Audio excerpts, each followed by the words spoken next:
What is up, YouTube? Hope everyone out there is doing good today or tonight. I'm back with another video to help you guys crush it on eBay.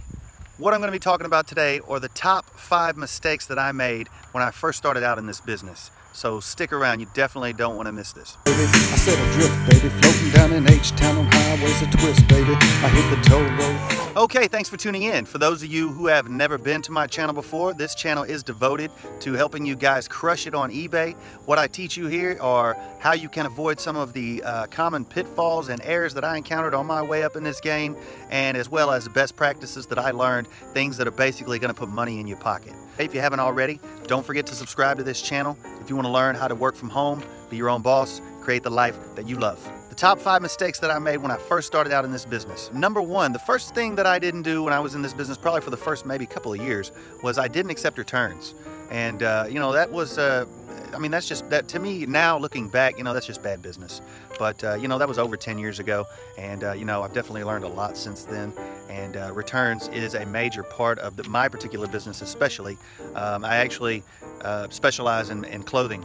So, you know, as you can imagine, you know, everyone's bought clothes and everyone has returned something for one reason or another. It didn't look right, it didn't fit right, it didn't feel right, you know, whatever it might be. But with clothing, you've always got to be willing to accept returns, and pretty much with everything that you're selling on eBay, if you want to stay competitive and you want to be relevant in the eBay marketplace, then you need to be accepting returns. All right, another big mistake that I made when I first started in this business was not putting enough pictures in my auctions. And again, with clothing especially, you want to make sure that you have plenty of pictures. You want to make sure that you have pictures of the maker's tags, of the material size, things like that. And basically what this is going to do is just give you a higher level of authenticity to your items.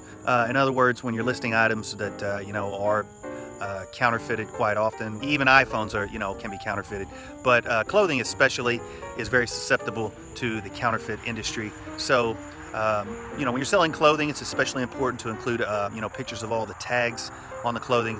And for that matter, when you're selling anything, hard goods are no exception, you want to make sure that you have plenty of pictures from different angles, because the problem, you know, the one problem with shopping online is the fact that you can't pick it up, you can't spin it around and touch it, and you know, a bunch of pictures, close-ups, different angles is the next best thing. So make sure that you're filling in, that you're putting plenty of pictures in there. And eBay actually gives you 12 pictures for free, and in the beginning I would recommend using most of those or all of those. So make sure you're taking plenty of pictures, guys, and make sure they're good, high quality, great angled pictures. All right, another situation that I actually ran into early in this business was counterfeits, and you know, getting slapped with you know, with counterfeit claims from eBay, you know. And that's no fun, because you know, a few counterfeit strikes on your account and the next thing you know, you're suspended. And if you haven't watched my video about, you know, getting suspended on eBay and having to do something that I really didn't want to do, but I did it anyways, if you want to go back and check over that video, you can see it's called eBay suspended my account. But that wasn't exactly due to counterfeit, it was due to something else, something called Vero. And you know, you can look that up if you're interested. But listing something that you're unsure of, in other words, you know, I would list something, you know, something would come across my my listing platform or out there while I was shopping, and I would pick it up not knowing 100% whether it was counterfeit or not. At the time, I just really didn't know how to tell, you know, counterfeits for a particular item, and you know, I paid the price for it. So learn from my mistakes and make sure that whatever you're selling, that you know without a doubt 100% that it is not counterfeit. Again, one last note on counterfeits. If you're unsure, like I said, if you're even the least bit unsure, it's better to be safe than sorry and just leave it. Like I always say, when in doubt, do without. Another common mistake that I think a lot of new people to eBay especially are making, and this was one that I actually made, you know, when I first started out, was not filling out all the item specifics. There are quite a few boxes, and as the years have gone on, those boxes have gotten more and more plentiful. And you know, it can seem like a nuisance when you're having to go through and tick each box and fill out each box, and you know, I mean, it just definitely adds to the amount of time that it takes you to actually list an item.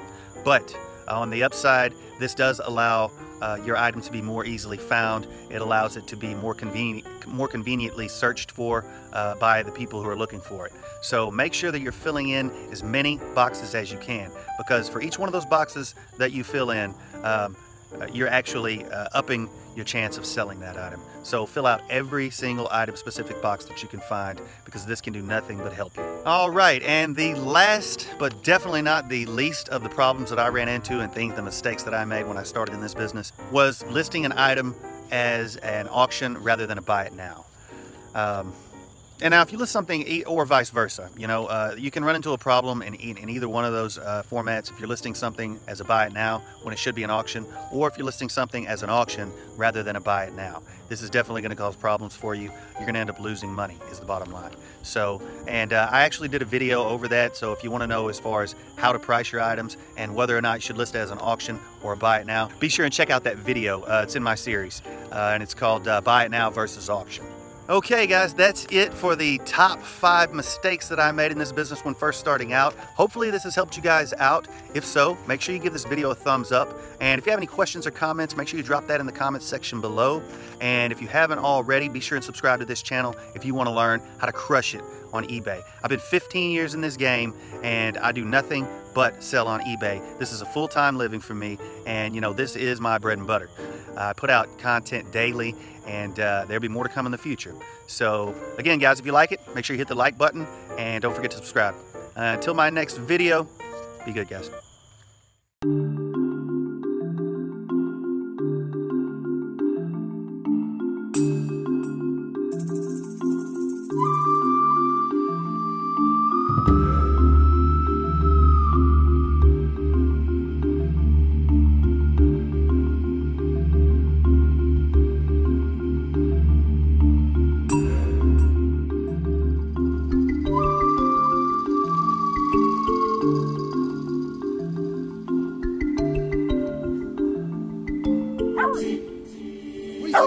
What do you think?